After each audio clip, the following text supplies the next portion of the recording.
Billionaire ex-husband took his daughter to school, then accidentally found the black woman he abandoned in a white man's school as his daughter's favorite teacher. My pen clattered to the desk. The sound echoed in the sudden silence between us. His face went pale, actually pale, like he'd seen a ghost, which I suppose he had. I was the woman he'd erased from his life, standing in front of him, very much alive, very much real. Hello, my beautiful kings and queens, my sweethearts and precious gems. If you love powerful love stories and inspiring millionaire romance journeys, then you're in the perfect place. Don't forget to like, comment, and hit that subscribe button so you never miss a new tale. Share this with someone who deserves a little love magic today. Welcome to Millionaire Love Tales with Mr. Stanley. His daughter looked between us, confused. Brilliant Sage Winters, the student I'd been teaching for 6 months, my favorite child in 15 years of teaching, watching. Her father and her beloved teacher recognize each other with the kind of devastation that only comes from love gone wrong. Miss Harris? Sage's voice broke the frozen moment. Are you okay? I couldn't answer. My throat had closed. Atlas Winters, billionaire, famous psychologist, the man whose book on emotional intelligence sat on bestseller lists while he'd demonstrated zero intelligence about my emotions, the man who'd promised forever and delivered abandonment. Standing in my classroom, he opened his mouth, closed it, opened it again. Valencia. Just my name, but the way he said it, like a prayer, like a confession, like he'd been holding those 3 syllables in his mouth for over a decade, and they'd finally escaped. Mr. Winters, my voice came out steady. Years of professionalism saving me. This is unexpected. You two know each other? Sage looked between us with those impossibly perceptive eyes she'd inherited from him. We knew each other, I said carefully. A long time ago. How long? She pressed. Because of course she did. Sage never let anything go. Another lifetime, Atlas said quietly. His eyes never left mine. When we were different people, the classroom suddenly felt too small, the walls closing in. This was my space, my sanctuary, the place I'd built my reputation, my credibility, my entire professional life, and he just walked into it, bringing our history like luggage he'd forgotten to claim. Sage, sweetheart, I managed, switching to teacher mode because it was the only mode I could access without falling apart. Why don't you grab that project you've been working on? The one about emotional literacy in different cultures. I'd love to show your father your work. She hesitated. Those eyes, his eyes, watching me like she could see everything I was trying to hide. It's in my locker, she said slowly. Perfect, take your time. She left, reluctantly, closing the door with a soft click that sounded like a gunshot. And then we were alone, for the first time in 12 years, standing 15 feet apart in a classroom that smelled like books and whiteboard markers, and the coffee I'd spilled that morning in my rush to prepare for conferences. Atlas spoke first. How long have you known? Known what? My hands gripped the edge of my desk, holding on, holding steady, that I'm Sage's father, that you've been teaching my daughter. A laugh escaped, sharp, bitter. I found out about 6 seconds before you did. When you walked through that door, his face, God, the relief and devastation fighting for control. I didn't know you worked here. I swear I had no idea. And I didn't know Sage's father was you. I straightened, let go of the desk even though I wanted to hold on forever. She talks about you. Mr. Winters this, my dad that. Never said your first name. I never made the connection. You changed your name. I changed a lot of things. He took a step forward. I took a step back. He noticed. Stopped. Valencia, I tried to reach you. Don't. The word came out sharp enough to cut. Don't you dare stand in my classroom and rewrite history. I'm not. I swear. After the tour, when I came back, you were gone. I was surviving. There's a difference. I looked for you. Not hard enough. The truth hung between us.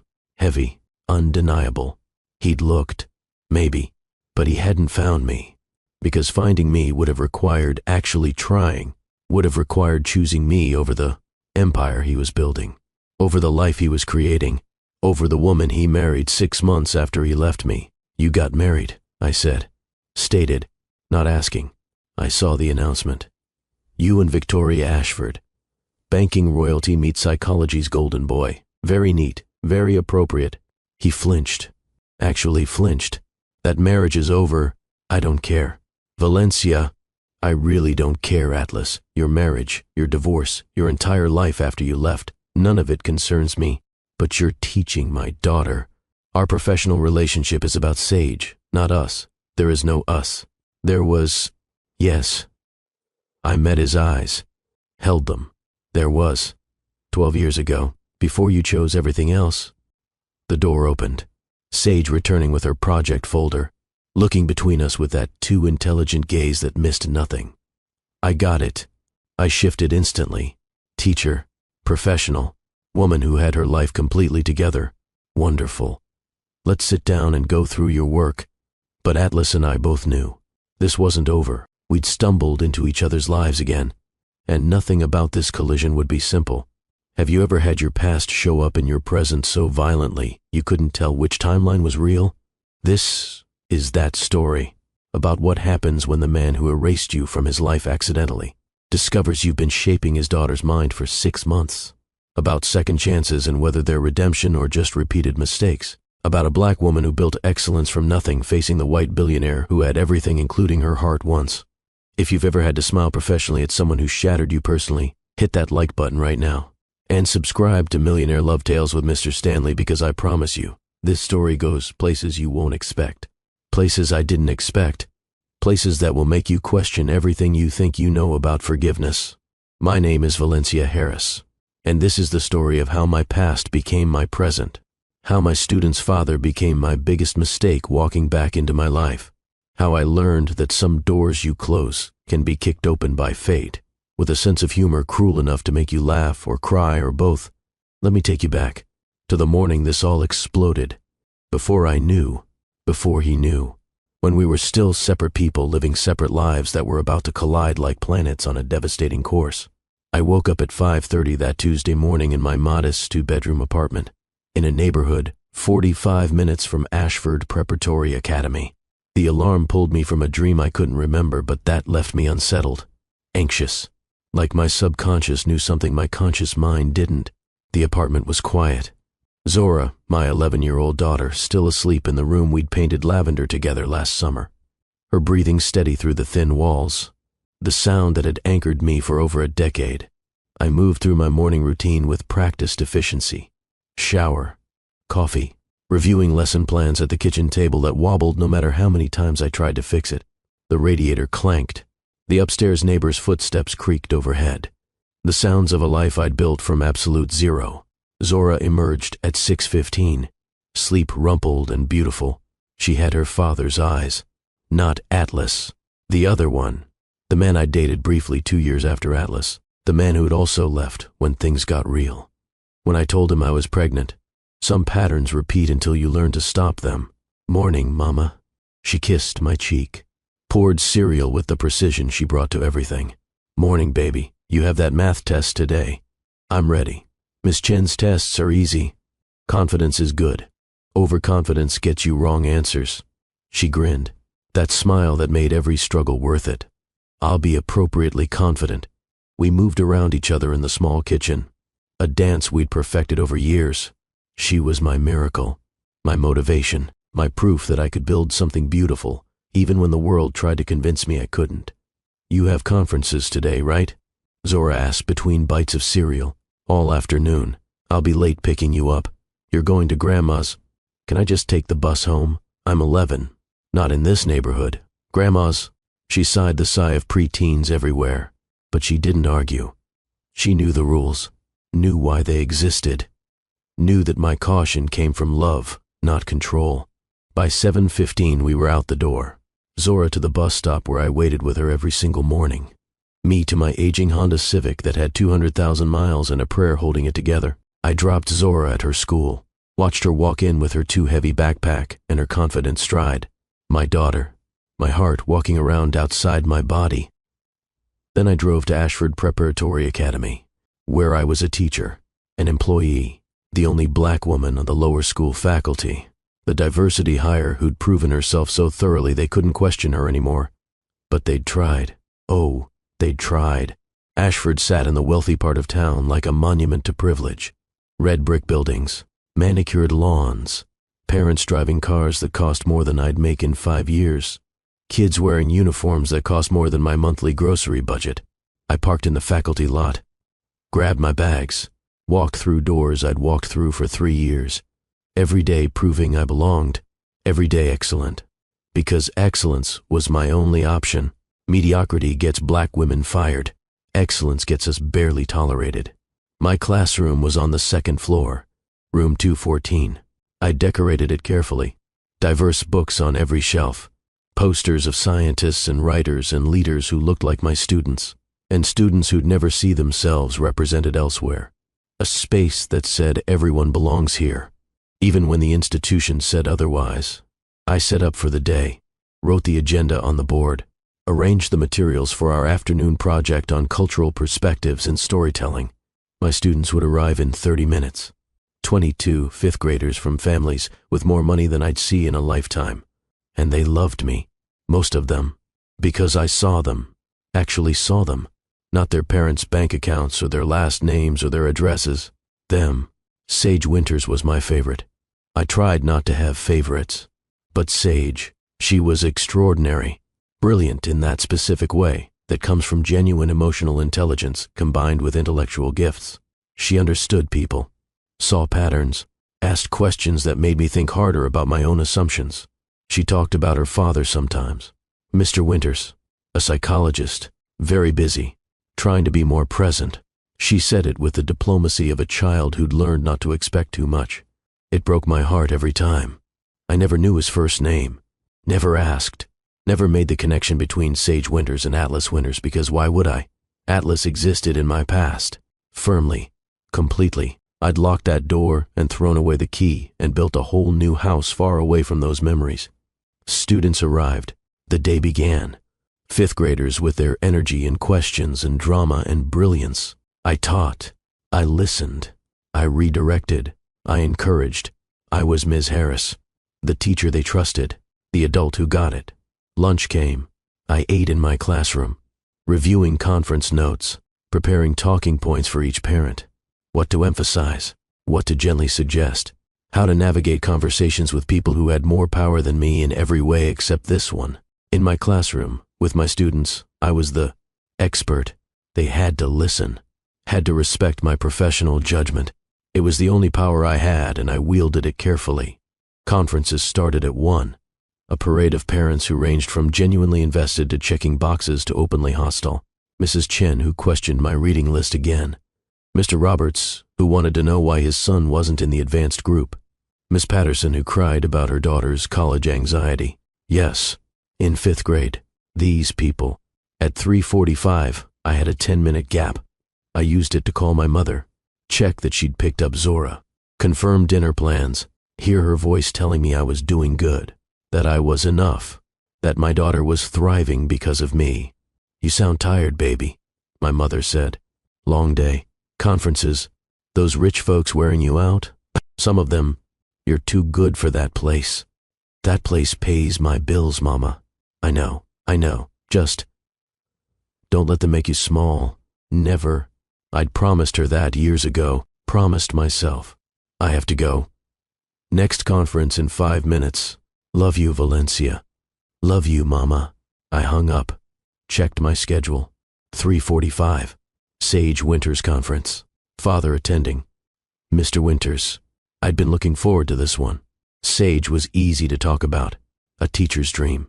I'd prepared notes highlighting her exceptional emotional intelligence, her creative writing, her ability to mediate peer conflicts, her genuine kindness. I straightened my desk, smoothed my dress, the one I'd bought at a consignment shop but that looked expensive if you didn't check the label. Professional armor. I wore it well. At 3:47, I heard footsteps in the hallway. I looked up, smiled, ready to meet another parent, ready to discuss their exceptional daughter. The door opened, and my entire world tilted sideways, because walking through that door, holding Sage's hand, looking every inch the billionaire success story, was Atlas Winters. Older, more polished, but unmistakably him. The man I'd loved, the man who destroyed me, the man I'd spent 12 years trying to forget. Our eyes met. time stopped. This is where everything changed. But to understand how we got here, you need to understand who Atlas Winters was that morning. Before he knew. Before his past became his present. Before he walked into a classroom and found the woman he'd been trying to forget for 12 years teaching his daughter. Atlas Winters woke up at 5 that Tuesday morning in his penthouse apartment overlooking the city. 42nd floor. Floor-to-ceiling windows. A view that cost $8 million. Space he barely noticed anymore because what's a view when you're lonely? He lay in bed longer than he should have, staring at the ceiling, thinking about the therapy session he'd had yesterday. Dr. Monica Reeves pushing him to explore his patterns, his emotional unavailability, his tendency to choose achievement over connection. You've built an empire around understanding emotions, Dr. Reeves had said, but you're terrified of actually feeling them. She wasn't wrong. She was never wrong. That's why he paid her $400 an hour. He forced himself up. Shower. Coffee.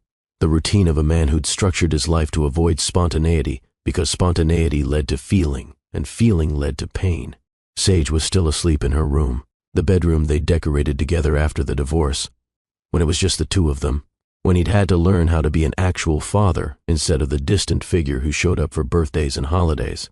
He made breakfast. Scrambled eggs, toast, fresh fruit. Cooking had become his meditation, the one thing that required presence, attention, care, things he'd failed at for years but was desperately trying to learn.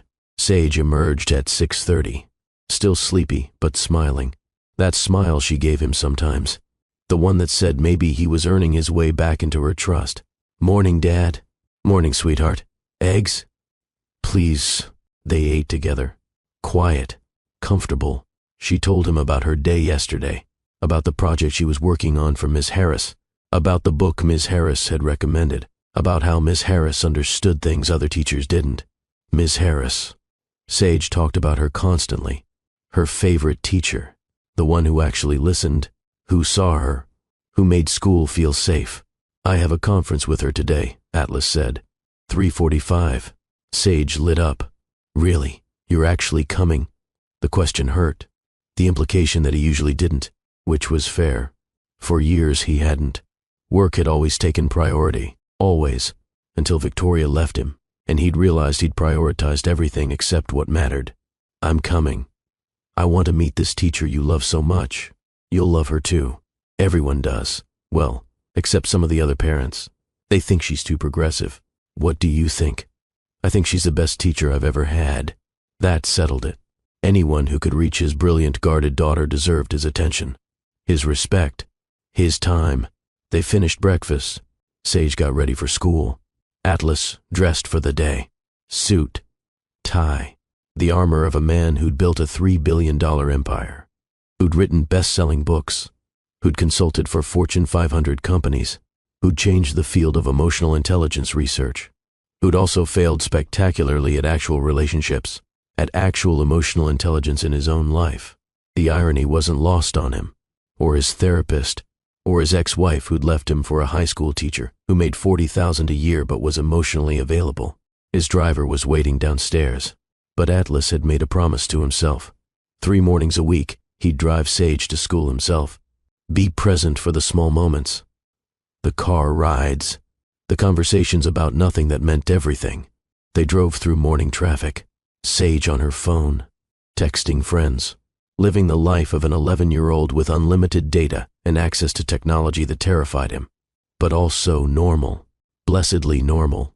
"You're quiet today," he observed. She looked up. "Just thinking about Miss Harris and you meeting her. I want you to like her. I'm sure I will. She's different from the other teachers. She actually gets it." "Gets what?" "That we're people. Not just students, not just our parents' kids, people." Atlas's throat tightened. "She sounds special." "She is." They arrived at Ashford at 7:50. Early. Sage wanted to finish a project before class. Atlas walked her in, signed the visitor log, watched her disappear down the hallway with her too heavy backpack and her confident walk. His daughter, the one thing he'd created that mattered more than all his professional achievements combined. And he'd almost lost her to his own ambition, was still working every day to earn her back.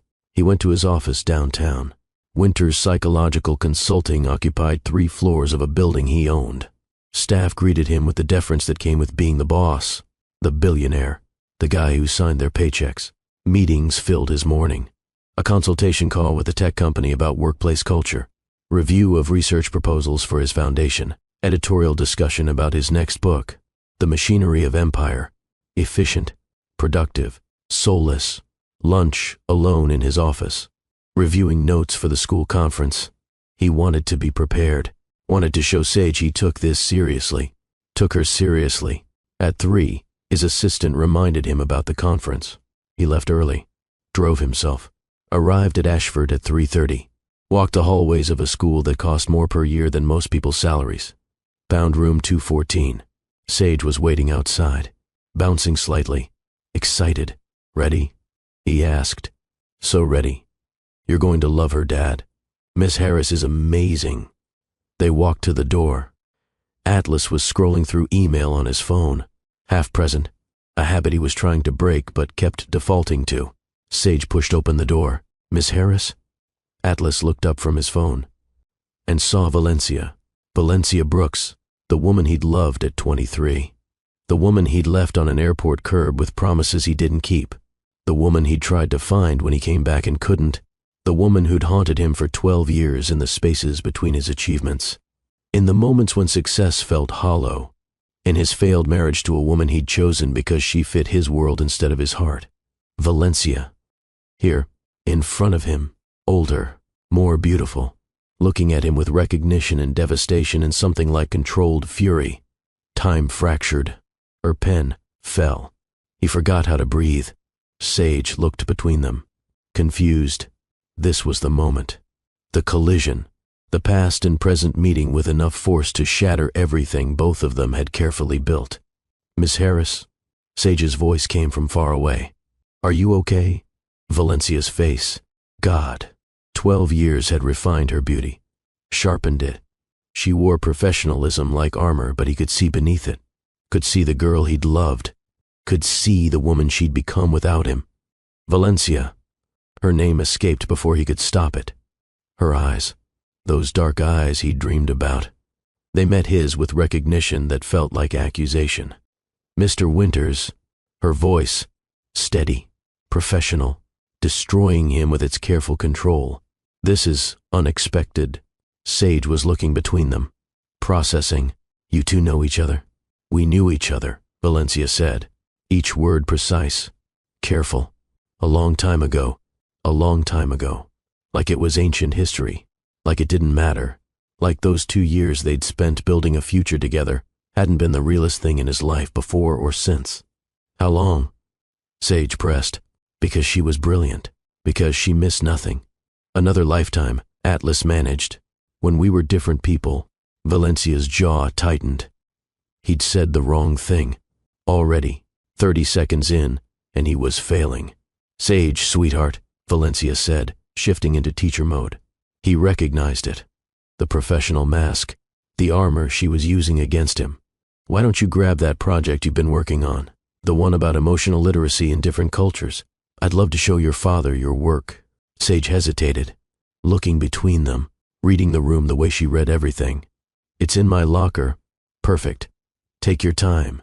Sage left, slowly, reluctantly. The door clicked shut behind her. Silence. 12 years of silence compressed into this moment. This room, this impossible collision of past and present. Valencia moved first, standing, putting the desk between them like a barrier. "How long have you known?" "Known what?" His mind was racing, calculating, trying to process. Valencia Harris. She'd changed her name. She was a teacher. Here, at Sage's school, teaching his daughter. "That I work here, that you've been sending your daughter to me for 6 months. I didn't know. I swear to God, Valencia, I had no idea." She laughed. Sharp, bitter, the sound cutting through him. "Of course you didn't. Because you never knew anything about me. Not really." "That's not true." "Isn't it? You left. You married someone else. You built your empire. And I was just..." "What? A footnote? A phase?" "No, never." "Then, what was I, Atlas?" The question hung between them. Heavy. Impossible to answer in a way that would matter. You were everything, he said quietly. You were the biggest mistake I ever made. Leaving me, not fighting for you, not coming back sooner, not... Stop. She held up a hand. I don't need your revised history. I lived through the actual one. Valencia, you got married 6 months after you left me. 6 months? Were you already with her when we were together? No, God no. Victoria was... I don't care. I really don't care. Your marriage, your divorce, your whole life after me, none of it is my concern. But you're teaching my daughter. Yes, and she's brilliant and kind, and everything good about her has nothing to do with you. That landed. Hard. True. I know I failed, he started. You don't get to do this here, in my classroom, in my space. This is mine, Atlas, the life I built, the career I earned. You don't get to walk in and... I'm not trying to... You're trying to explain, to justify, to make me understand. But I already understand. You chose. Everything else over me, over us. That's all the understanding I need. The door opened. Sage, project folder in hand, eyes moving between them, with an intelligence that saw too much. I got it, she said carefully. Valencia's transformation was instant. Teacher. Professional. Warm. Wonderful. Let's sit down and go through your work. They sat, the three of them, Atlas and Sage on one side of the desk, Valencia on the other, a conference about a child. Except nothing about this was normal.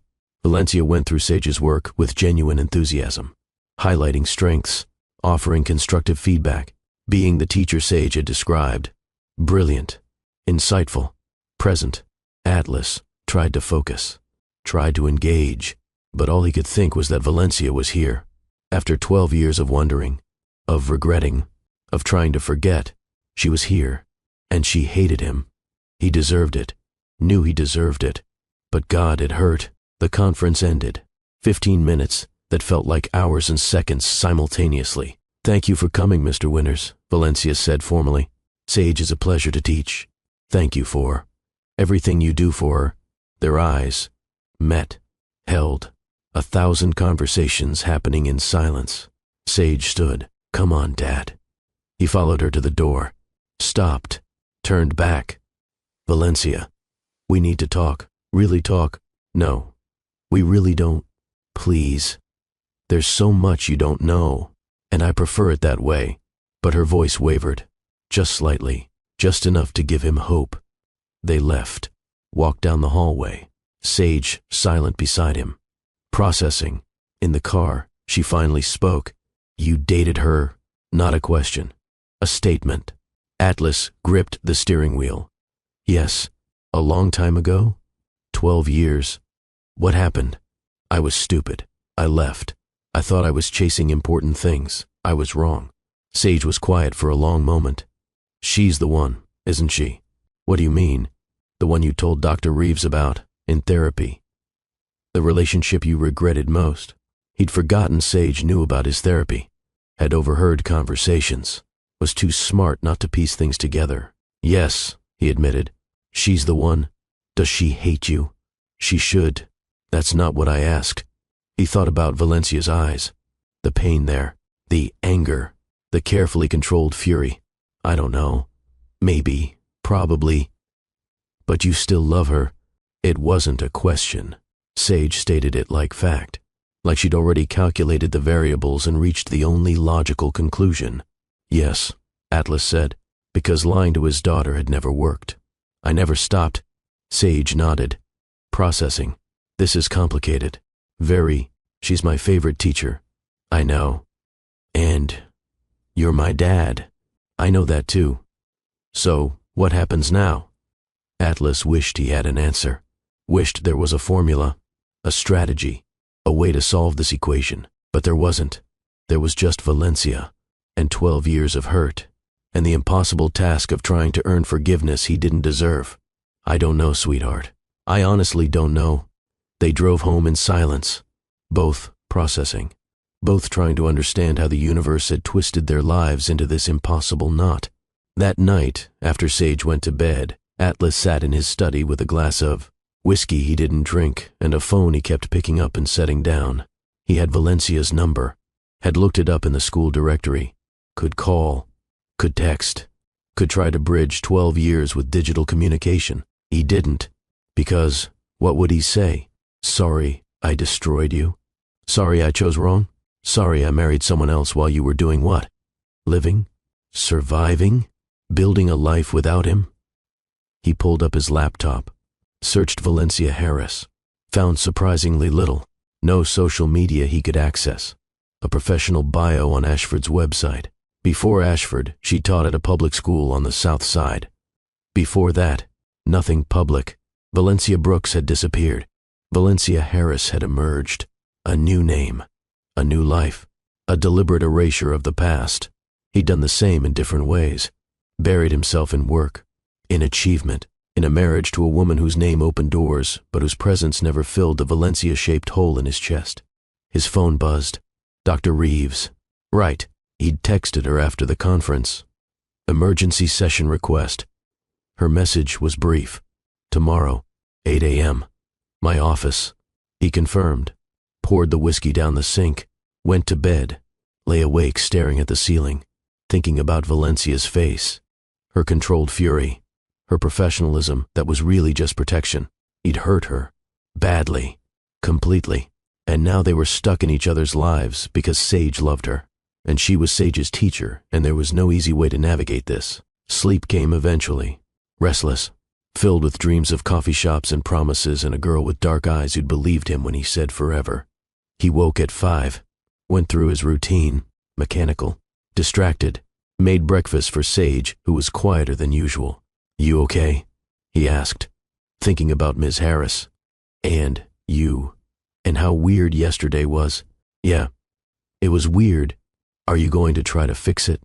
I don't know if I can, but you're going to try. He looked at his daughter, 11 years old, wise beyond her years, watching him with hope and skepticism in equal measure.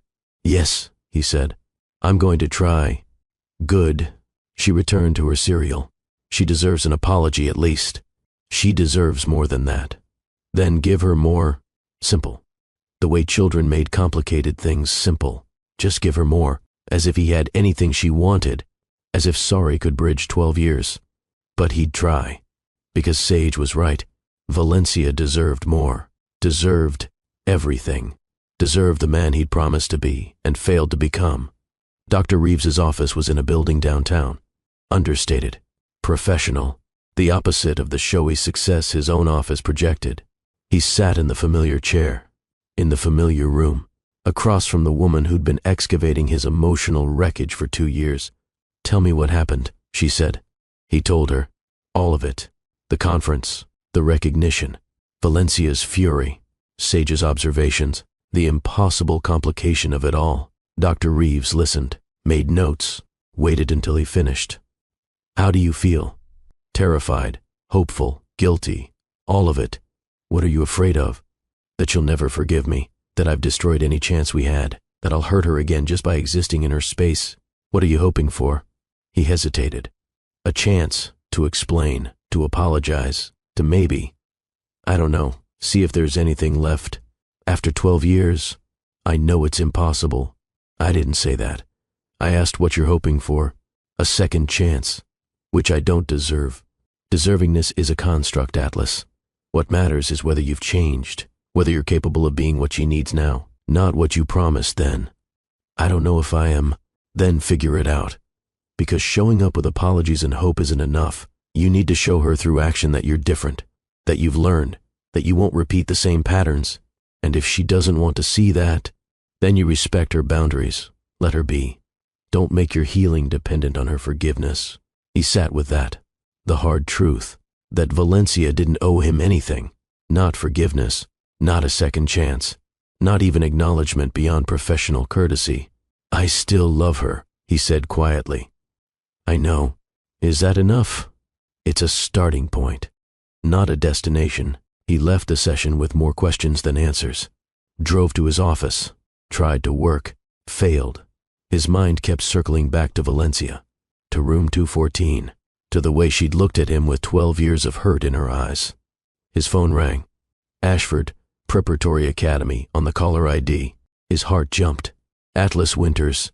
Mr. Winters, this is Principal Hargrove. We need to discuss a situation involving Sage and another student. Can you come in this afternoon? His stomach dropped. What happened? There was an incident at lunch. Sage was defending another student against some unkind comments. It escalated. We'd like to meet with you and the other student's parents. 2 o'clock?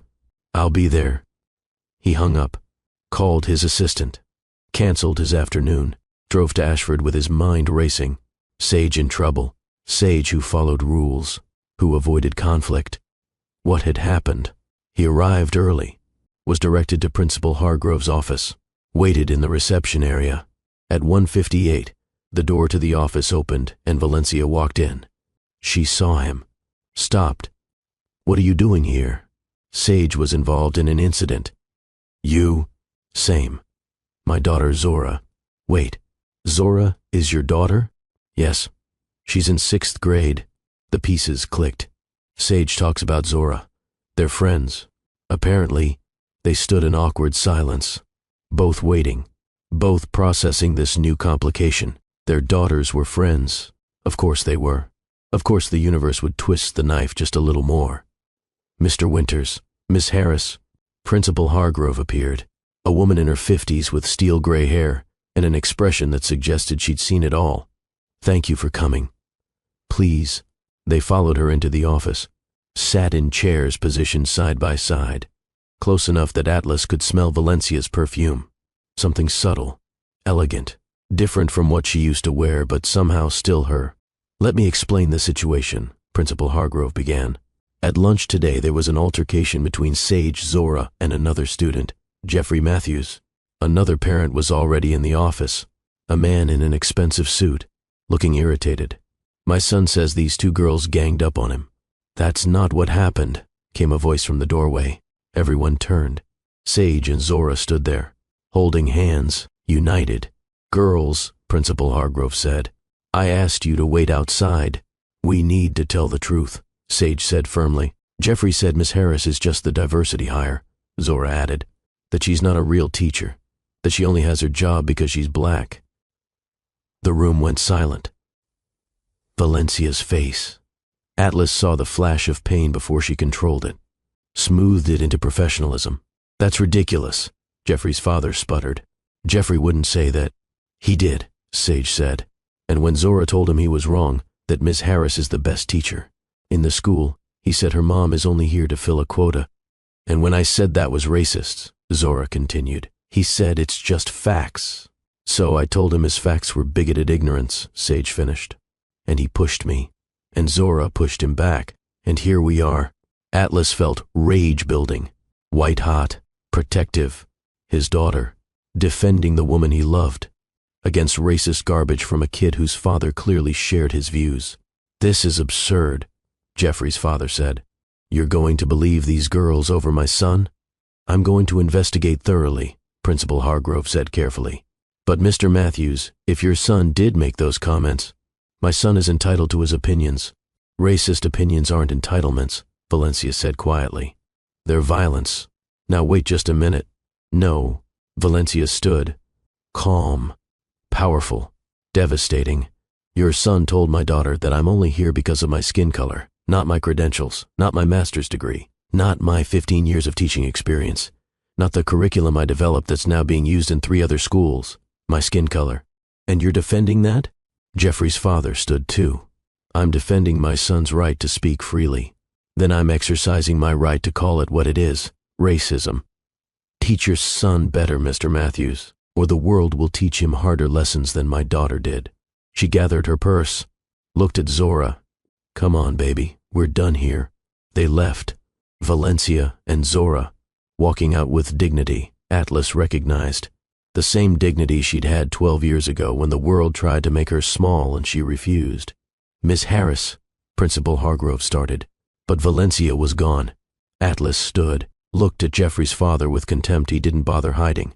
Teach your son better, he repeated Valencia's words, then looked at Principal Hargrove. I assume the girls are not being punished for defending truth, Mr. Winters, because if they are, you'll have a problem. A well-funded, very public problem. Am I clear? He didn't wait for an answer. Took Sage's hand. Left the office. Left Jeffrey's father sputtering. Left Principal Hargrove looking uncomfortable. In the hallway, he saw Valencia and Zora ahead, walking fast, Valencia's shoulders tight with controlled anger. "Valencia," he called. She stopped. Turned. "What?" He caught up. Saw her face. The fury. The hurt. The exhaustion of fighting battles she shouldn't have to fight. "I'm sorry," he said. "For what that man said. For what his son said. For all of it. You don't need to apologize for other people's racism. I know. But I want you to know. I saw what you did in there. How you stood up. You were magnificent." Something flickered in her eyes. "I've had practice." "I know." Zora was watching them. Sage, too. Both girls silent. Observing. "This is Zora," Valencia said. "My daughter." "Zora, this is Mr. Winters, Sage's father. We've met," Zora said coolly. "You're the one who hurt my mom." Atlas blinked. Looked at Valencia. "You told her?" "She's smart. She figured it out. And you're the billionaire trying to get back in her life," Zora continued. "She doesn't need you. We've been fine without you." "Zora," Valencia warned. "It's true, Mama. We have been fine. Better than fine." Sage spoke up. "My dad knows he messed up. He's trying to fix it." "Some things can't be fixed," Zora shot back. "Some things can. If people really try." The girls stared at each other, 11 years old, having an argument their parents should be having. "Girls," Atlas said gently, "why don't you two go to the library? Miss Harris and I need to talk." They looked at their mothers for permission. Valencia hesitated, then nodded. 30 minutes. Then we leave." The girls left, still holding hands despite their disagreement, still united despite divided loyalties. Valencia and Atlas stood in the empty hallway, alone again. This was becoming a pattern. "Your daughter is fierce," Atlas said. "She has to be. I raised her to fight when fighting matters. You raised her well. I know, not arrogant, just fact. I didn't have a choice. It was raise her well or fail. And I don't fail. I know that too." Silence. Heavy. Complicated. "Thank you," Valencia said finally, "for what you said in there, to Matthews. You didn't have to." "Yes, I did. What he said, what his son said, it's unacceptable. And yet you're surprised? This is my life, Atlas. Every day, every interaction, proving I belong, proving I'm qualified, proving I'm not just the diversity hire. I didn't understand, before, how much you had to fight. No, you didn't. Because you never had to. True, undeniable. The privilege he'd moved through the world with. Never questioned, never examined. Until therapy, until divorce, until he started actually looking at himself honestly. "I'm learning," he said. "Too late. But I'm learning." She studied him, really looked at him. "Are you? Or are you performing growth to get what you want?" "What do I want?" "Me, obviously. That's why you're here. Why you're being supportive and understanding and all the things you weren't before. You think I'm manipulating you? I think you're a man who built a career around understanding people, around influencing them, and I think you're very good at it. Direct hit. She wasn't wrong. He did know how to influence, how to read people, how to say what they needed to hear. "I'm not performing," he said quietly. "I'm being honest, for maybe the first time in my life, really truly honest." "Prove it." "How?" "Leave me alone. If you really care about me, about what I need, respect that I don't want this, don't want you in my space, my life, complicating everything I've built." It was a test. He knew it. Say the right thing and maybe she'd believe him. Do the wrong thing and confirm all her suspicions. "Okay," he said. She blinked.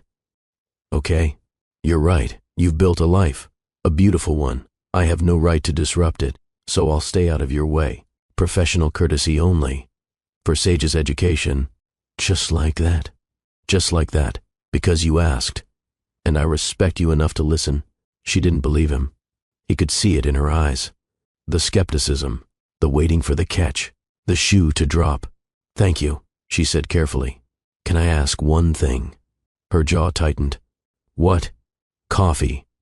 One conversation. Let me explain what happened, what really happened. After that, if you never want to see me again, I'll respect it. No, Valencia. I said no. I don't need your explanations. I lived through your choices. That's all the explanation I need.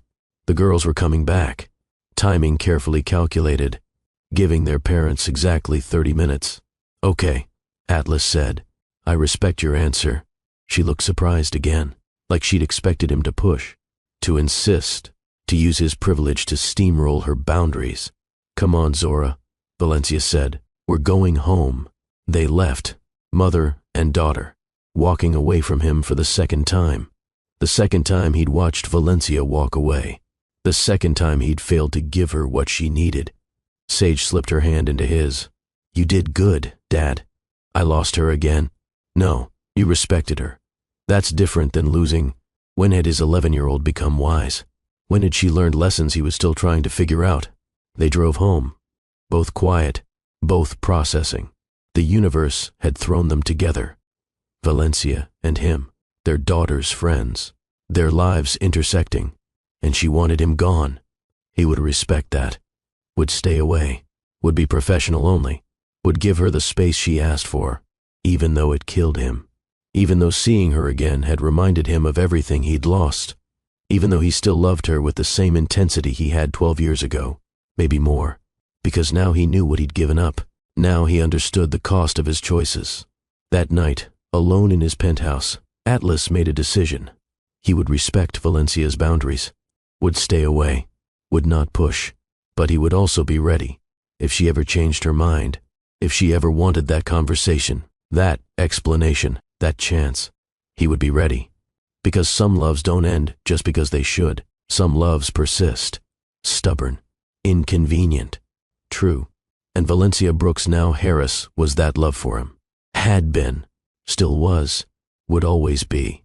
Even if she never forgave him. Even if they never spoke again beyond professional necessity. Even if this was all he'd ever have. These glimpses. These moments. These impossible collisions. She was the one.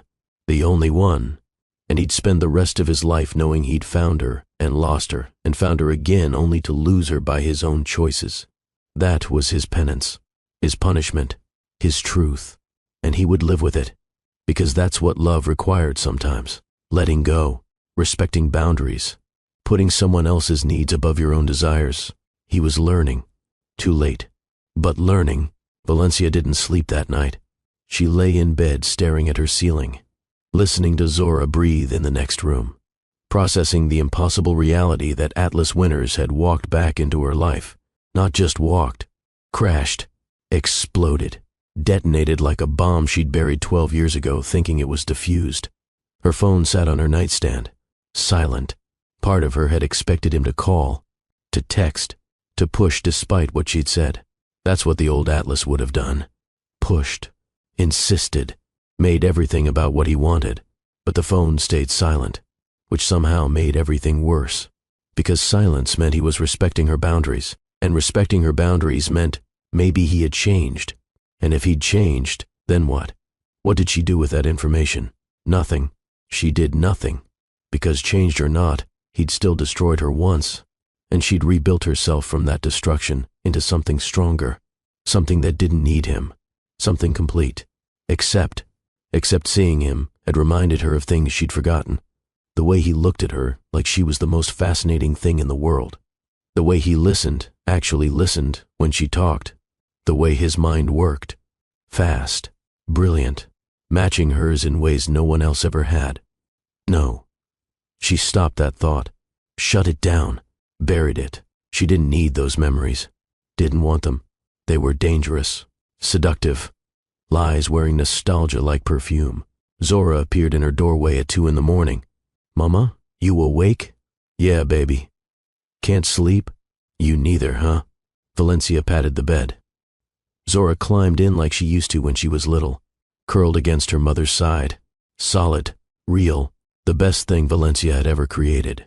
I'm sorry I was rude to Mr. Winters, Zora said quietly. You were protecting me. I love you for that. But Sage is my friend, and he's her dad. It's complicated. Very. Do you still love him? The question hung in the dark. Honest, direct, the way Zora asked everything. I don't know, Valencia admitted. I loved who he was. I don't know who he is now. Sage says he's different, that he goes to therapy, that he's trying to be better. People can try and still fail, or they can try and succeed. Valencia looked at her daughter, 11 years old, wise and hopeful in ways Valencia had forgotten how to be. When did you get so smart? I learned from you. They lay together in the dark, mother and daughter, two people who'd survived everything together, who'd built a life from nothing, who didn't need anyone else. But maybe wanting someone wasn't the same as needing them. Maybe letting someone in wasn't weakness. Maybe. Valencia shut down that thought too, held her daughter, eventually slept. Morning came too early. The alarm brutal. But life didn't stop for emotional crisis. There were students to teach, lessons to plan, excellence to maintain. She dropped Zora at school, drove to Ashford, walked into her classroom like nothing had changed, because nothing had. Atlas Winters being back in her orbit didn't change who she was, what she'd built, her purpose. Her students arrived, fifth graders with their energy and questions and need for guidance. She taught, she listened, she redirected. She was Ms. Harris, the teacher they trusted, the adult who showed up. Sage was quieter than usual. Valencia noticed. Of course she noticed. Sage was her favorite, even though she tried not to have favorites. At recess, Valencia called her over. You okay, Sage? My dad told me to give you space, so I'm giving you space. Valencia's heart clenched. Honey, you don't have to do that. What's between your dad and me doesn't change us. You're still my student, still important to me. But he hurt you a long time ago. We were different people. Do you hate him? God, these children and their direct questions. No, I don't hate him. Do you love him?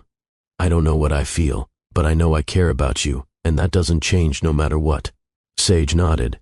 Processing. Okay. Yeah, okay. She paused. He really is different, you know, than he used to be. He's trying. I know, sweetheart. Is trying enough? I don't know yet. Sage accepted this, went back to her friends, left Valencia standing there with too many questions and not enough answers. The rest of the week passed in careful normalcy. Valencia taught. Atlas stayed away. Sage and Zora remained friends. The school settled back into routine after the Jeffrey Matthews incident, which had resulted in Jeffrey's suspension and a strongly worded letter to his parents about tolerance. Small victories. Friday afternoon, Valencia was cleaning her classroom when Principal Hargrove appeared at her door. Valencia, do you have a moment? Of course. Hargrove entered, closed the door, sat down like this was serious. I wanted to discuss the spring gala. The spring gala, Ashford's biggest fundraiser. Black tie, obscene amounts of money. Every faculty member required to attend. What about it? The committee would like you to speak this year about your curriculum development work. We're highlighting innovative teaching. Valencia's stomach tightened. Speaking at the gala meant being on display, being the diversity showcase. Look at our black teacher who's so articulate and accomplished. I'd prefer not to. I understand your hesitation, but Valencia, this is an opportunity to highlight your work, to gain recognition, to be the token. Hargrove sighed. That's not what this is, isn't it? Every year you wheel out the scholarship students and the diverse faculty and the inclusive programs. It's performance. We both know it. It's also reality. The work you've done matters, deserves recognition. Will you at least think about it?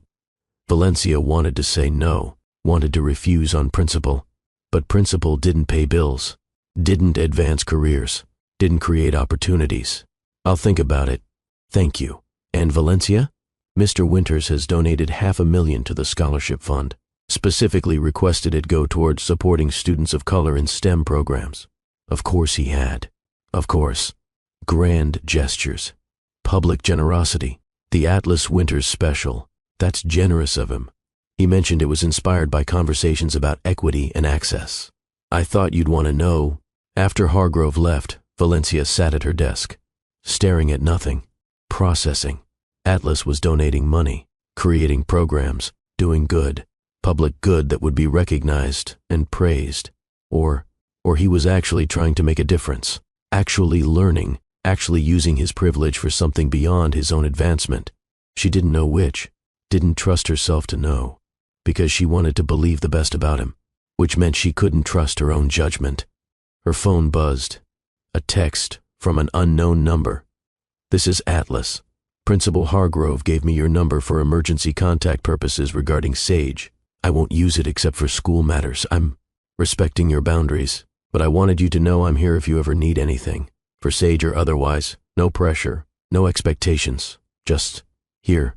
She stared at the message, read it 3 times, looking for manipulation, for hidden agenda, for the catch.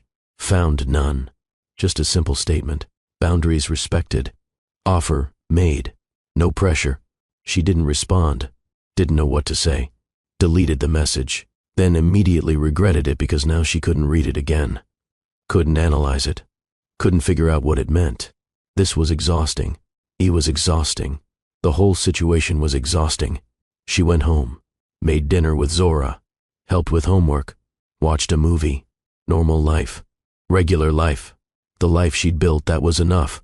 Except that night, alone again, she pulled up her laptop, typed Atlas Winters into the search bar, found his website, his books, articles about him, interviews. One caught her attention. From 6 months ago, an interview with a psychology podcast about his divorce and what he'd learned. She clicked play. His voice filled her small apartment. Older, deeper, but still him. "I built my entire career around emotional intelligence," he was saying. "But I had none in my personal life. I understood emotions theoretically but couldn't access my own, couldn't be vulnerable, couldn't be present." The interviewer asked what changed. "My wife left me, and she was right to. I was emotionally unavailable, distant. I prioritized work over everything, over everyone. It took losing my marriage to realize I'd been losing myself for years." "What did you do about it?" "Therapy. Serious therapy. Not the kind where you go once a month and talk about your week. The kind where you excavate every defense mechanism, every wound, every pattern. It's been 2 years and I'm still learning." "What have you learned?" A long pause. "That success without connection is empty. That money doesn't fix loneliness. That you can understand emotions intellectually and still be terrified of feeling them. That I spent my whole life running from vulnerability while writing books about its importance. Any regrets?" Another pause. Longer. "Yes, I hurt people.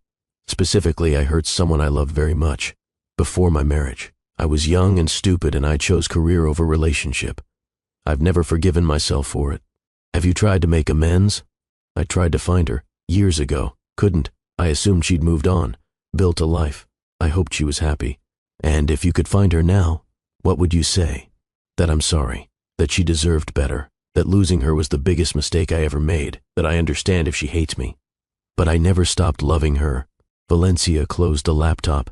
Her hands were shaking. He was talking about her. Had to be.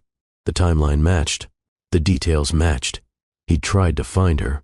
Or he was performing, creating a narrative, being the reformed billionaire who learned from his mistakes. Good PR, good branding. She didn't know, couldn't know, was terrified to hope. Hope was dangerous. Hope had destroyed her before. She'd hoped he'd come back, hoped he'd choose her, hoped their love was enough. It hadn't been. Hope was a liar wearing pretty promises. But what if this time was different? What if he really had changed? What if? No, she shut it down. Went to bed. Forced herself to sleep. Dreamed of coffee shops and airports and honey-colored eyes and promises that evaporated like morning fog.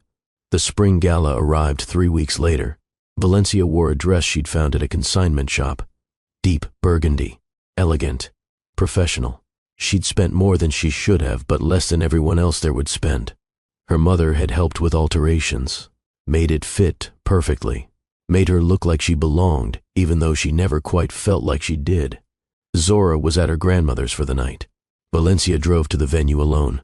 A historic hotel downtown, dripping with old money and older traditions. Valets, red carpet, the works. She walked in feeling like an imposter. Even after 3 years at Ashford, even with her credentials and her reputation and her undeniable excellence, she still felt like the girl from the wrong side who'd snuck into a party she wasn't invited to. Valencia. Principal Hargrove appeared, smiling. "You look beautiful." "Thank you." The speech. "You're still planning to speak?" "Yes." She'd agreed. Eventually, because refusing felt like letting them win, like admitting she didn't belong. "Wonderful. You're on at 8, right after the dinner service." Valencia nodded, accepted a glass of wine from a passing server, moved through the crowd, smiling, nodding, playing the part. Other teachers gathered in a corner. The faculty table. Her people. Sort of. They were friendly, collegial, but there was always distance, always the awareness that she was different. Other, the one who didn't quite fit. She sat, made small talk, ate dinner she barely tasted, watched wealthy parents bid ridiculous amounts on auction items. A weekend in Aspen, a private cooking class with a celebrity chef, a yacht excursion, 20,000, 30,000, 50,000, for things, while kids in the school district across town went hungry. The irony wasn't lost on her. She was complicit in this, teaching their children, accepting their money, being part of the machine. But she was also infiltrating it, teaching those children to think critically, to question, to see beyond their privilege. Small rebellions, quiet resistance. 8 o'clock approached. Principal Hargrove took the stage, thanked everyone for coming, highlighted the funds raised, then introduced Valencia. "Our next speaker needs no introduction to our students. Miss Valencia Harris has revolutionized our humanities curriculum. Her innovative approach to culturally responsive teaching has gained national attention. Please welcome Ms. Harris." Applause. Polite. Appropriate. Valencia stood, walked to the stage, took the microphone, looked out at the sea of mostly white faces in expensive clothes with expensive watches and expensive expectations. She spoke about education, about the importance of diverse perspectives, about preparing students for a world that didn't look like their neighborhood, about excellence through inclusion. They listened, politely, appropriately, applauded when she finished. She stepped off the stage, headed back to her table, and nearly collided with Atlas. He stood near the back of the room, in a tuxedo that probably cost more than her car, looking at her with an expression she couldn't read. "That was incredible," he said quietly. "Thank you. I mean it. What you said about education as liberation, about teaching students to see beyond their circumstances, that was incredible." She didn't know what to say, didn't trust her voice. Nodded, tried to move past him. "Valencia, wait."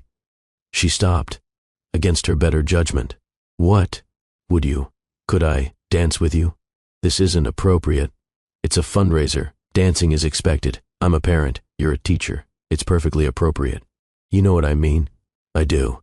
And I'm asking anyway. One dance. Then I'll leave you alone." She should say no, should maintain boundaries, should protect herself. "One dance." He led her to the dance floor, where other parents and teachers swayed to generic elegant music, placed his hand on her waist.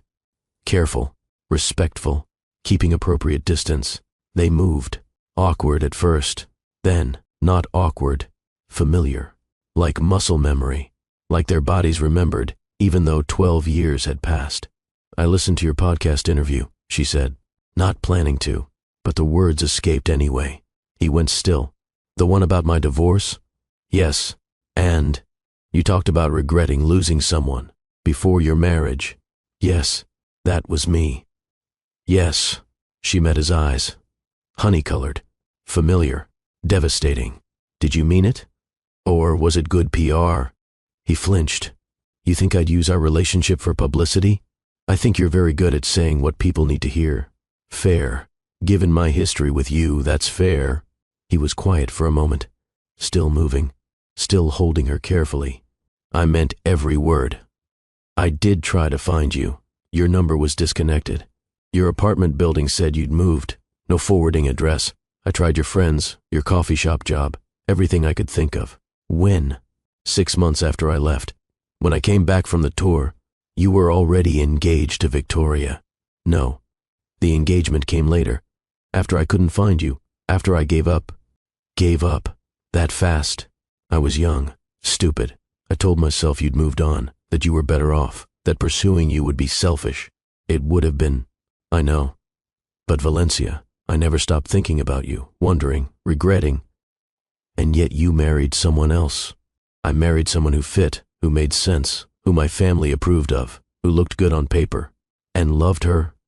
He hesitated. I tried to. I wanted to. She deserved someone who could love her properly, but I couldn't. Because what? Because I was still in love with you. The music swelled. Other couples swirled around them. The moment hung between them. Fragile. Dangerous. True. Don't, Valencia whispered. Don't what? Don't say things like that. Not here, not now. When then? You won't talk to me. Won't let me explain. Won't give me a chance to what? Fix this? Make it better? There's nothing to fix, Atlas. What we had ended 12 years ago. We're different people now. Are we? Because this, right now, this feels exactly like before. Like we fit. Like we make sense. Chemistry isn't love. No, but we had both. Have both. The song ended. She stepped back. Out of his arms. Out of his orbit. Thank you for the dance. Valencia. I need to go. She walked away. Fast. Before she did something stupid.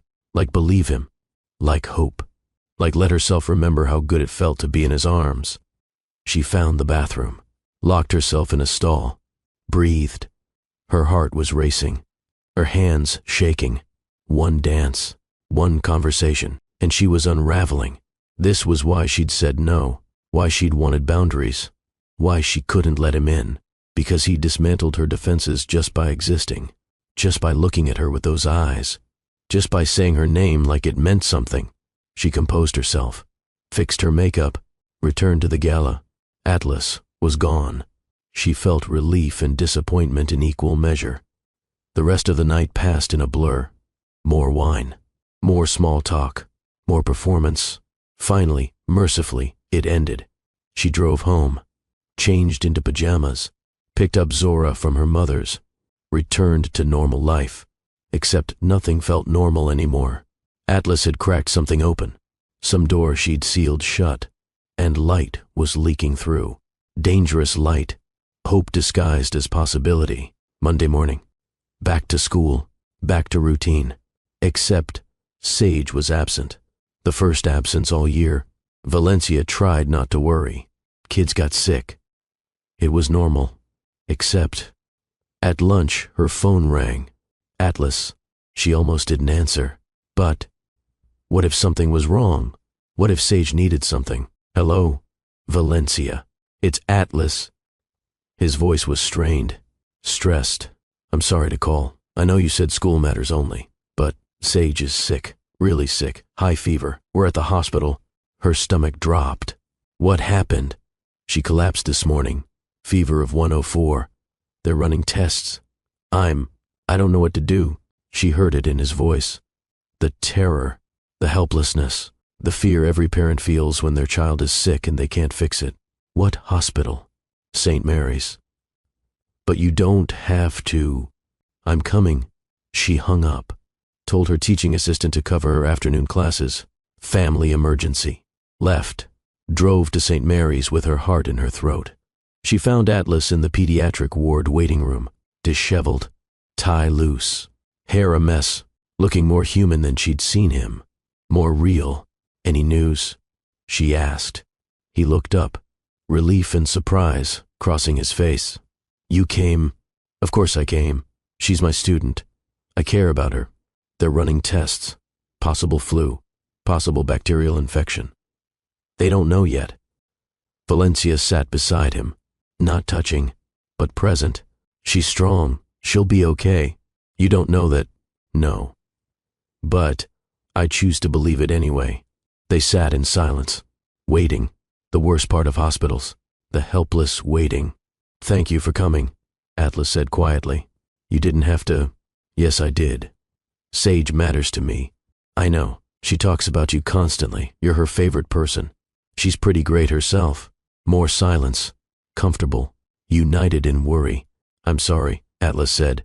For the gala. For pushing. For the dance. For all of it. You were honest. I asked for honesty. Still. I shouldn't have said I still love you. Even if it's true. He looked at her. Really looked. especially because it's true, because it puts pressure on you, makes you responsible for my feelings. I'm not responsible for your feelings. I know, that's what therapy taught me. I can feel things without making them someone else's problem. A doctor appeared, young, efficient. Mr. Winters. Atlas stood. Yes, how is she? Sage has a bacterial infection, strep throat that's spread. We've started her on antibiotics. She should respond within 24 hours. Relief flooded Atlas's face. Can I see her? Of course. She's been asking for you. And for Miss Harris. Valencia stood. That's me. She's been asking for you too. Room 314. They followed the doctor. Found Sage in a hospital bed, looking small and pale but awake. She smiled weakly when they entered. Miss Harris, you came. Of course, sweetheart. Dad said you were busy. Never too busy for you. Sage looked between them. Even sick, she was observant. You came together? Your dad called me. We both wanted to be here. Together, yes. A small smile. Satisfied, like she'd accomplished something. Good. They stayed. Both of them. Atlas on one side of the bed. Valencia on the other, talking to Sage, keeping her company, united in caring for this child they both loved. Hours passed. Sage slept. Atlas and Valencia sat in chairs, exhausted, worried, together. She's matchmaking, Valencia said quietly. Definitely. We should shut it down. Probably. But neither of them moved. Neither of them left. They stayed. Through the evening, through visiting hours, through the night. At some point, Valencia fell asleep in the uncomfortable chair, woke to find Atlas's jacket draped over her shoulders, him asleep in his own chair. Sage sleeping peacefully, fever broken. Morning light filtered through the hospital window. A nurse came in, checked Sage's vitals, smiled.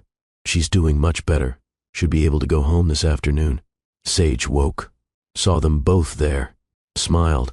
You stayed? Of course we stayed, Atlas said. Both of you, together, all night. Valencia and Atlas exchanged glances. They'd been played by an 11-year-old with strep throat, masterfully played. We're just glad you're okay, Valencia said. I'm glad you're both here, together. It feels right. After Sage was discharged, after Atlas took her home, after Valencia returned to her apartment and collapsed in her own bed, she lay there processing. She'd spent the night with Atlas, in a hospital, caring for his daughter, their daughter in all the ways that mattered except biology. And it had felt right, natural, like they were a team, like maybe this could work. Maybe he had changed. Maybe she could trust him. Maybe. Her phone buzzed. Atlas, thank you for last night, for being there, for Sage, for me. I know you didn't have to. It meant everything. She stared at the message. Typed. Deleted. Typed again. I'm glad she's okay. And Atlas? Maybe we could talk, really talk. That conversation you wanted. I think I'm ready. She hit send before she could second guess. Immediately regretted it. No. She didn't regret it. She was terrified, but not regretful. His response came quickly. Yes, whenever you want, wherever you want. Thank you. They met 2 days later. Not at a restaurant, not at school. At the coffee shop where they'd first met 13 years ago. Different ownership, different decor, but the same space. The same booth where they'd sat for hours talking about everything and nothing. Valencia arrived first, ordered coffee, black, sat in their booth, remembered the girl she'd been, 21, hopeful, in love with a graduate student who seemed to see her, really see her. Atlas arrived exactly on time, older, more careful, but with the same intensity in his eyes. He sat across from her. Thank you for giving me this chance. I'm not promising anything. I know. I'm grateful anyway. They sat in awkward silence, both holding coffee cups, both trying to figure out where to start. Tell me what happened, Valencia said finally. After you left. The truth. All of it. So he did. He told her about the tour, the overwhelming success, the management team that controlled everything, Marcus Hale who screened his communications, who made decisions about who he saw, who he talked to, who got access. I gave him that power, Atlas said. I was overwhelmed, out of my depth. I'd gone from struggling graduate student to best-selling author in 6 months. I didn't know how to handle it, so I let Marcus handle it. And he managed me like a product. He blocked my calls. Yes, I found out later, years later, during the divorce. Victoria's lawyer was going through everything. Found emails Marcus had intercepted, calls he'd screened, including yours. And you never thought to check? To wonder why I wasn't responding? I did. I asked Marcus. He said you weren't calling, that you'd moved on. I believed him, because believing you'd moved on was easier than admitting I'd destroyed us. Valencia absorbed this. And Victoria? Marcus arranged our introduction.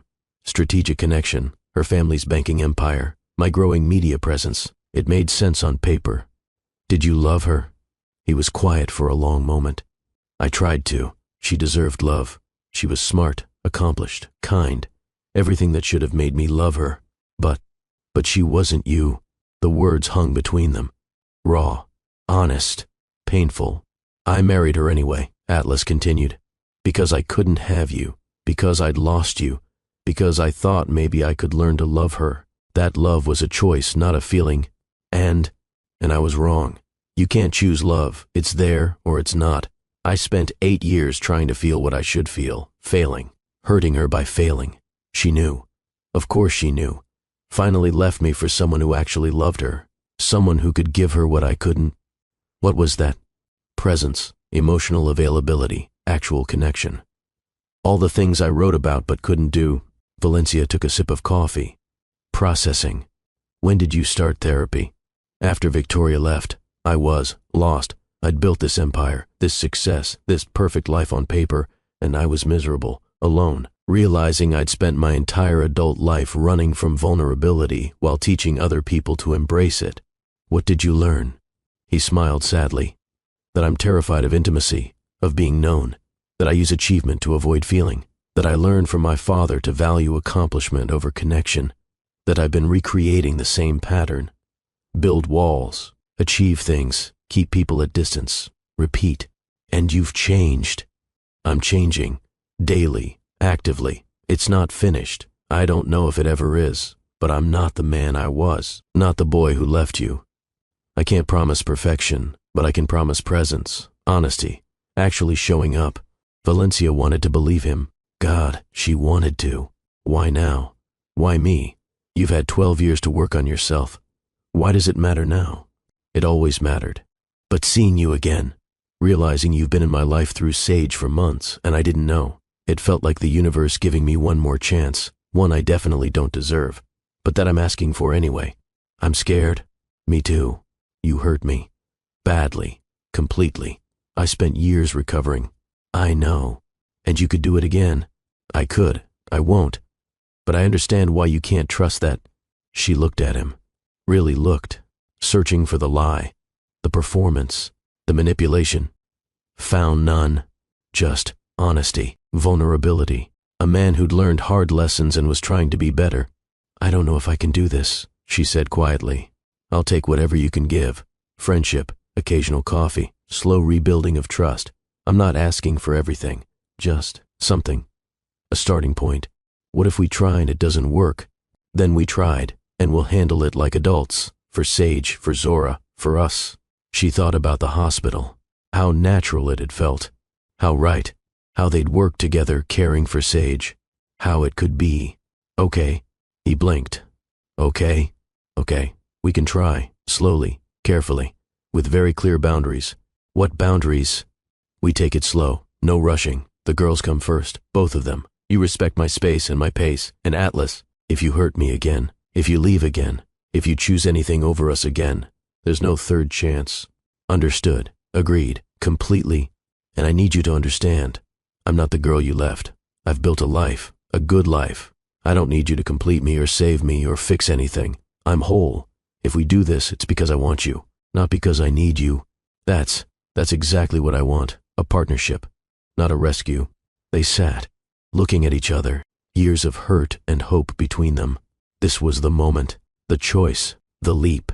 Valencia extended her hand across the table. Hi. I'm Valencia Harris. Single mother. Teacher. woman who survived everything and built something beautiful from the wreckage. Atlas took her hand, smiled, understanding the gesture, the fresh start. Hi, I'm Atlas Winters, divorced father, recovering workaholic, man who's learning that success without connection is just expensive loneliness. Nice to meet you. Nice to meet you too. They shook hands. Formal, slightly ridiculous. Perfect. So, Valencia said, tell me about yourself. They talked for 3 hours, like they used to, but different, more honest, more real, less performance, more truth. He told her about therapy, about learning to sit with uncomfortable feelings, about rebuilding his relationship with Sage, about realizing that billionaire status didn't make him happy. She told him about building her teaching career, about raising Zora alone, about the daily navigation of being black in white spaces, about teaching herself not to need anyone so thoroughly she'd forgotten how to want anyone. Until now, she admitted, seeing you again. It reminded me of wanting, of possibility. Is that good or bad? I don't know yet. They made plans, slow plans. Coffee next week, maybe dinner the week after, including the girls eventually, building something new from the remains of something old. When they left the coffee shop, Atlas walked her to her car, stood close, but not too close, respecting boundaries. Thank you. For this chance, I won't waste it. See that you don't. He smiled, started to leave, turned back. Valencia, can I ask you something? Maybe Zora's father. Is he involved? She'd known this question would come. No, he left when I told him I was pregnant. Different man, different story, same lesson about trusting the wrong people. I'm sorry. Don't be. Zora's the best thing that ever happened to me. I'd go through it all again for her. She's lucky to have you. I'm lucky to have her. Another pause. Does she know? About me? About us? She figured it out. She's brilliant, observant, protective. She doesn't like me. She doesn't trust you. There's a difference. Earn her trust. Earn mine. The rest follows. He nodded. Understanding. Accepting. I will. I promise. Promises. He'd made them before. Broken them before. But maybe. Maybe this time. Maybe. Valencia drove home with something unfamiliar in her chest. Not quite hope. Not quite trust. But possibility. The smallest opening. The tiniest chance. She could work with that. At home, Zora was waiting. Homework spread on the table. Eyes knowing. You saw him. Yes. And we talked. We're going to try. Slowly. Zora's face was complicated. Hope and fear and protectiveness. What if he hurts you again?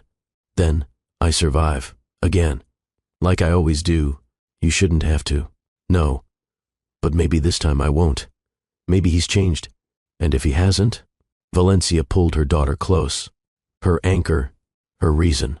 Then you and me, baby. Like always. We're the constant. Everyone else is variable. Zora hugged her tight. I love you, Mama. I love you too. Over the next month, Valencia and Atlas rebuilt. Carefully. Slowly. Coffee turned into dinner. Dinner turned into walks. Walks turned into conversations that lasted hours. They learned each other again. Who they'd become. What they valued. What they wanted. He met Zora properly. Took her and Sage to a science museum. Watched them geek out over exhibits. Didn't try too hard. Just showed up. Was present. Let Zora come to him on her terms. After, Zora told Valencia. He's okay. For a billionaire. High praise. The girls became inseparable. Sage and Zora. Different grades but same wavelength. Study sessions at each other's houses. Weekend adventures. Sister energy without biology. Which meant Valencia and Atlas spent more time together. Co-parenting adjacent. Family dinners. School events. Slowly weaving lives together. There were stumbles, moments when his privilege showed, when he tried to fix things with money instead of listening, when she pulled back, scared. When old wounds opened, they navigated it, talked through it, learned from it. 3 months in, Atlas invited Valencia to his penthouse. First time, she'd been avoiding it. The visible wealth made her uncomfortable, but he'd asked, "Please, I want you to see my space." She went. walked into the 42nd floor apartment with floor-to-ceiling windows and art worth more than her annual salary. Tried not to feel small. I know it's a lot, Atlas said, watching her. It's beautiful. It's empty. Has been for years. Just me and Sage and too much space. He showed her around. Sage's room, decorated with her input, full of books and art supplies and comfortable chaos. The kitchen where he taught himself to cook. His office, surprisingly modest, functional. This is where I work, where I write, where I do therapy sessions remotely. It's nice. It's lonely. Was lonely. Is less lonely now. Since you... They stood in his office, alone, close, the city spreading below them like possibility. Can I kiss you? He asked. Her breath caught. We've been going slow, I know, but I've wanted to kiss you for 3 months. Actually, for 13 years. But especially the last 3 months. What if it's weird? What if we've built this up and it's disappointing? Then we laugh and keep trying, or we adjust, or we figure it out. But Valencia, I need to kiss you, if you want me to. She did. God help her, she did. Okay. He stepped closer, slowly, giving her time to change her mind. Pulled her gently against him, one hand cupping her face, the other on her waist, looking at her like she was precious, like she mattered, like she was everything. I've missed you, he whispered. Then he kissed her. And it wasn't weird, wasn't disappointing, was perfect. Like coming home, like remembering, like discovering something new and familiar simultaneously. She kissed him back, hands in his hair. 12 years of wanting poured into contact. Heat and tenderness and relief and joy all mixed together. When they finally separated, both breathing hard, she laughed. Okay, that wasn't disappointing. No, definitely not. He smiled. That smile she'd fallen in love with 13 years ago. Still devastating. Still hers. Good, because I plan to do that a lot. If you'll let me, I'll consider it. They kissed again. Slower, deeper, relearning each other, building something new on the foundation of something old.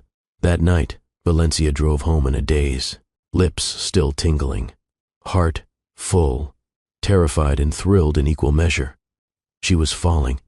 Again, for the same man, but different, better, real. The next few months unfolded like permission to want, to hope, to build. Atlas integrated into her life, met her mother, who was cautiously approving. He better treat you right this time. He will, Mama. He better. Or I'll have words. Valencia introduced him to her friends, her community, watched him navigate spaces where he was the minority, watched him listen more than talk, learn more than assume. He wasn't perfect, made mistakes, but he corrected them, apologized, did better. For Christmas, they did a joint celebration, both families, Zora and Sage, Valencia's mother, even Atlas's mother, who was stiff but trying. They exchanged modest gifts, cooked together, laughed. It felt like family. Sage pulled Valencia aside. Thank you. For what, sweetheart? For giving my dad a chance, for making him happy. He smiles now, real smiles. Because of you. Valencia's heart clenched. You make him happy too. I know, but it's different with you. He's lighter, like he can breathe. I was scared he'd be sad forever after Mom left. He loves you so much. I know, and I love him, and you. Is that okay, that I love you? Valencia pulled her close. This brilliant child who brought them together. More than okay. I love you too. At the school, things shifted. Word got out that Valencia and Atlas were together. Some parents gossiped. Some approved. Some were weird about it. Valencia didn't care. Let them talk. She'd built her credibility, earned her place. Their opinions didn't define her. Principal Hargrove called her in. Valencia braced for problems. Instead, the board is impressed with your work. We'd like to offer you department head, curriculum development across all grades, $20,000 raise. More autonomy. Valencia stared. I what? You've earned it. Your work speaks for itself. What do you say? Yes, absolutely yes. She called Atlas from her car, crying happy tears. They offered me department head. That's incredible. Congratulations. I did it. Without help, without connections, just my work. You've always been brilliant. Now they finally see it. That night, they celebrated. Modest dinner. Just them and the girls, toasting with sparkling cider and genuine joy. This was happiness. Simple, real, built from effort and choice and showing up daily. 6 months into their second chance, Atlas asked the question. Not the big one. A smaller one, but important. Move in with me, you and Zora. Not marriage, just living together, being a family. What do you think? Valencia wanted to say yes. But my apartment is mine. I built it, earned it, it's independence. I know, and I respect that. But what if we got a new place? Together, not yours, not mine, ours. Something we choose together. Build together. She thought about it. About the symbolism. About partnership versus dependence. Let me think. She talked to Zora. How would you feel about living with Atlas and Sage? Zora considered. Would we get our own rooms? Of course. And you'd be happy? I think so. But only if you're comfortable. I like them, Mama. I like us all together. It feels right. So they did it. Found a house, not a penthouse. A real house. In a good neighborhood. With a yard. 4 bedrooms. Space for everyone. They decorated together. Valencia insisting on equal financial contribution even though Atlas made more. Partners. Equal. That's the deal. Equal. I promise. They moved in together. Blended their lives. Their daughters. Their routines. It was messy sometimes. Hard sometimes. But good. Really good. 1 year after reconnecting, they stood in their kitchen. Making dinner together. The girls doing homework at the table. Music playing. Normal domestic chaos. Perfect mundane joy. I want to ask you something, Atlas said. Okay. He pulled out a box. Small. Velvet. Valencia's breath caught. Before you panic, I'm not proposing. Not yet. Not until you're ready, but... He opened the box. A simple ring. Beautiful. Understated. Her style. This is a promise that I'm here, that I'm not leaving, that I choose you every day. Will you wear it as a symbol, not engagement, just promise? She looked at the ring, at him, at their daughters watching with barely concealed excitement, at the life they'd built. Yes. He slid the ring onto her right hand. Not the engagement finger, the promise finger. She looked at it. Simple. Perfect. Real. I love you, he said. I've loved you for 13 years, through absence and silence and mistakes. I love you. I love you too. Again. Still. Different and same. They kissed. The girls cheered. Life continued. Beautiful. Messy. Real. 3 months later, he proposed properly. On one knee. The girls watching. Will you marry me? Build forever with me? Let me show you every day that I've changed, that we're better together, that this time is different. Valencia looked at the man who'd broken her and rebuilt himself, who showed up daily, who loved her daughters, who'd earned his place in her life through action, not words. Yes, they married 6 months later. Small ceremony, close friends and family, the girls as bridesmaids, Valencia's mother crying, Atlas's mother trying. A celebration of love earned, second chances taken, lives rebuilt. Valencia Harris became Valencia Harris Winters, hyphenated, both names, both identities, old and new together. She kept teaching, kept building her career. Atlas kept his work but restructured for presence, for family, for what mattered. Sage and Zora became sisters legally. Adoption paperwork signed with joy. 4 people becoming family, not through biology, through choice. Life wasn't perfect. They fought sometimes, struggled sometimes, navigated race and class and blended family complications, but they did it together, with honesty, with effort, with love.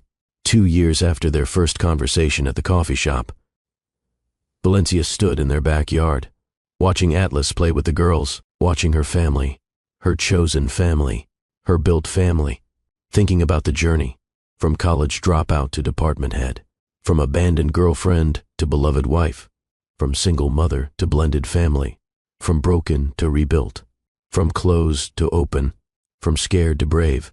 Atlas caught her watching, smiled. That smile, still devastating, still hers. Walked over, pulled her close. What are you thinking? That I almost said no, almost chose safe over possible, almost let fear win. I'm glad you didn't. Me too. They stood together, watching their daughters, their life, their second chance made real.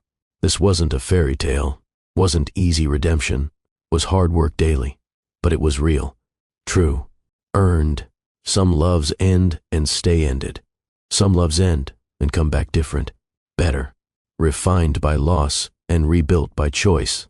This was that love, the one that survived everything, distance, silence, hurt, time, the one that came back stronger, wiser, real. Valencia had learned that forgiveness wasn't weakness, that second chances weren't given, they were earned, that love without presence was empty. But love with presence, with action, with daily choice, that was everything. She'd learned to trust again, to hope again, to believe that not all promises break, that some people really do change, that some loves are worth the risk. Years later, when people asked how they made it work, Valencia would say, "We chose each other, every single day. Not because it was easy, because it mattered. Because love isn't a feeling, it's 1,000 small decisions to show up, to listen, to try, to choose each other again and again." And Atlas would add, "She gave me a second chance I didn't deserve. I spend every day trying to deserve it, not perfectly, but honestly, and that's enough." Their daughters, grown and wise, would roll their eyes. They're disgustingly in love. It's actually beautiful. Because it was. Disgustingly, beautifully, imperfectly. Truly, love. The kind that survives everything, even itself. The kind worth fighting for, worth risking for, worth rebuilding for. The kind that started in a coffee shop with two young people who didn't know what they had, ended in an airport with broken promises, and began again in a classroom with recognition and devastation and the courage to try again. This is their story. Not perfect, but real. Not easy, but true. Not a fairy tale, but better. Because fairy tales don't teach you about earning love, about daily choice, about rebuilding trust brick by brick, about showing up when it's hard, about choosing presence over perfection. Real love does. And real love is what they built. From wreckage, from hope, from second chances and daily choices and the courage to believe that broken things can be mended if you're willing to do the work. Valencia Harris Winters. Teacher, mother, wife, woman who survived and thrived and lost and loved again. This is her story, and it's just beginning. If this story touched you, if you've ever needed a second chance or given one, show some love. Hit that like button. Share this with someone who needs to hear that it's never too late to fight for what matters. Comment your thoughts, your stories, your second chances, and subscribe to Millionaire Love Tales with Mr. Stanley for more stories that tell the truth. About love, about loss, about finding your way back to yourself and to each other, about the messy, beautiful reality of real relationships, about hope. Because hope isn't weakness. Hope is courage. Hope is choosing to believe that tomorrow can be better than yesterday, that people can change, that love can survive, that second chances are real. Thank you for being here, for listening, for believing in love stories that feel real. You are seen. You are valued. Your support means everything. This is Valencia and Atlas. This is their second chance. This is proof that some loves are worth waiting for, worth fighting for, worth rebuilding for. And maybe, just maybe, your second chance is waiting too.